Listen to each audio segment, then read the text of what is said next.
வணக்கம். நம்ம கிராமத்து சேட்டைகள் நிகழ்ச்சியில் இன்னைக்கு நம்ம ஒரு கிராமத்துக்கு வந்திருக்கோம். அந்த கிராமத்தில் பார்த்தீங்க அப்படின்னா மிளகாய் செடியை ஒரு தோட்டத்தில் விவசாயம் பண்ணியிருக்காங்க. அந்த மிளகாய் செடி நீங்கள் பாருங்கள், சராசரியாக பார்த்தீங்க அப்படின்னா இது விளையிறதுக்கு 6 மாதம் வரைக்கும் ஆகுது அப்படின்னு சொல்கிறாங்க. ஆனால் செடி பார்த்தீங்க அப்படின்னா நம்ம தோல் ஒசரத்துக்கு வரணும்னு சொல்கிறாங்க. ஆனால் பார்த்தீங்கன்னா முட்டி அளவு கூட இது வளரல. காரணம் என்ன பார்த்தீங்கன்னா போதிய தண்ணி கிடையாது, போதியமான அவங்களுக்கு விளைச்சலுக்கு உண்டான இது கிடையாது. அதனால் அவங்க முடிஞ்ச வரைக்கும் தான் அந்த விவசாயத்தை பார்க்குறாங்களே தவிர இதுக்கு முழு எஃபோர்ட் போட்டு அவங்களால பார்க்க முடியறது இல்லை. இந்த மிளகா செடியை பாருங்கள், 6 மாதத்துக்கு விளைவிக்கக்கூடிய இந்த தோல் அளவுக்கு வளரும் அப்படின்னா இன்னைக்கு கால் முட்டி அளவுக்கு தான் வளர்ந்துருக்கு.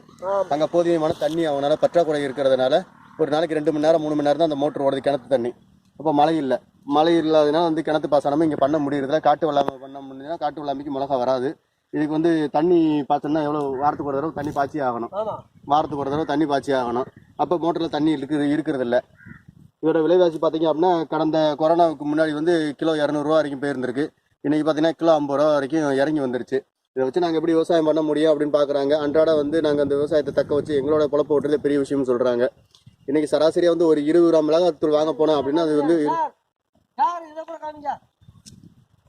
அது என்னது